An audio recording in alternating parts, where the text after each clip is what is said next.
You're going to have to write songs that never see the day of light. You're going to have to do all of this stuff. And you have no idea if it's going to work. There's this, I think about the gap from where people are in a place that they don't want to be until they get to a place that they do. And I think of it like a lonely chapter. So everybody that has got from a place where they don't want to be to one where they are, there's a point where they're so different that they can't resonate with their old set of friends. Right. But they're not yet sufficiently developed that they've created their new set of friends. And there's this temptation to go back to the old patterns, the old ways of thinking. And I did this live show in London last year, my first big headline show at the Eventim Apollo in London. It was pretty cool. And this idea, I think, was one that really resonated with a lot of people because everybody's trying to grow and there is an incentive for you to stay in the same place because not that many people grow. Most people don't change. Right. They make little changes. You know, they'll cut their hair or they'll lose 5 pounds or, you know, they'll switch from one company to another. But how many people do you know that have lost 50 pounds or moved to a different country or have genuinely changed the way that they see the world? It's pretty rare. It's not that common. And we are such mimetic creatures. We're so shaped by the people around us that we can't help but be tempted. You know, you're going to have to do something. If you want to go from where you are to where you want to be, you're going to have to do something that makes you more different, more weird, more easy to be mocked, especially if you come from a country like the UK, where I'm from. Being different's not particularly celebrated in that way. It's the sort of thing that's quite easily mocked. There's a big culture of piss-taking. And if you start, what are you talking to people on the internet for? It's fucking weird. Like, that's stupid. That's not going to work. Why are you going to do that? So if you don't have that level of enthusiasm, there is no support around you to tell you that the thing that you're trying to do, the taking up the martial art, why are you training this taekwondo bullshit, like, you know, fucking 6 nights a week? Why are you coaching all of these mums and all of these like old guys on how to do Tai Chi or whatever? Why are you doing that? Well, because maybe I'm sort of pulled to it, and there is this temptation to go back to your old ways of thinking, go back to the road that you already know how it's going to end. And I get the sense that this is not a bug, it is a feature. It's a part of moving from a place that you do not want to be to one that you do.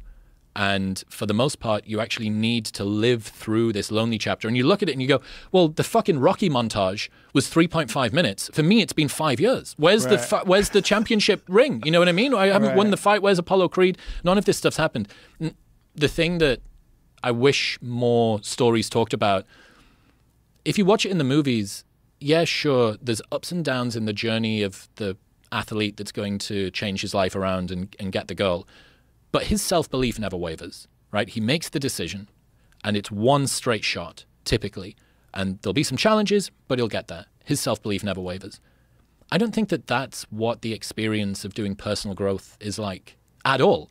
In my experience, you're just swimming in uncertainty and fear and a lack of belief that it's even going to happen. You don't even have the promise of glory on the other side of it. I don't even know if this is going to be worth it. And I'm fucking doing Sam Harris's waking up meditation app, and I'm journaling on a morning. I'm going to the gym. Why am I eating meat and fruit? Does this even work? Like, you know, you're doing all of this stuff, scrabbling like a guy in a fucking well, trying to find a handhold. And if you don't have a good community of people that are also doing that, you're on your own.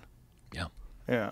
And this is most people's experience, because if most people don't change, you are going to be an outlier if you're somebody who does change. I think about personal growth kind of like a rocket ship taking off. And as you take off, you've got a particular velocity that you're moving at.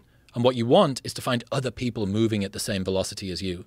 But the quicker that you move, the fewer people are going to be like you, right? So some people will be ahead of you, and you're in this lonely chapter, and then you catch up to them. And then, oh no. And this isn't, you know, some comment on people that work on themselves are like morally better or worse than anybody else, but it's just a stark sort of fact about you talk to people and you resonate with people that are at the same level of life as you are. And that kind of makes sense. You have things to discuss. You're encountering the same sorts of challenges, whether it's in terms of your self-worth or your wealth or your relationship status or all of these things. Birds of a feather, right?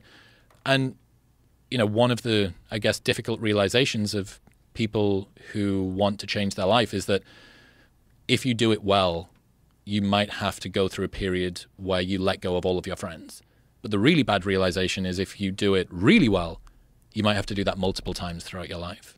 You find a group of people, finally, I've landed after that period where I was on my own and I didn't really understand. Oh, fuck. I'm still going. Yeah. I now need, you mean I got to do it again? Yeah. I've got to do it again. I just thought that I'd found my group and I've got to do it again. This lonely chapter thing is, it's a big deal. And I think that it explains why so few people make big changes, because the temptation is always going to be to just go back to what's normal, go back to what I know. And it's why, you know, America, for all that it's a horrible cis hetero patriarchal superstructure that's misogynistically keeping everybody down, it's an enthusiastic and sort of excitable country.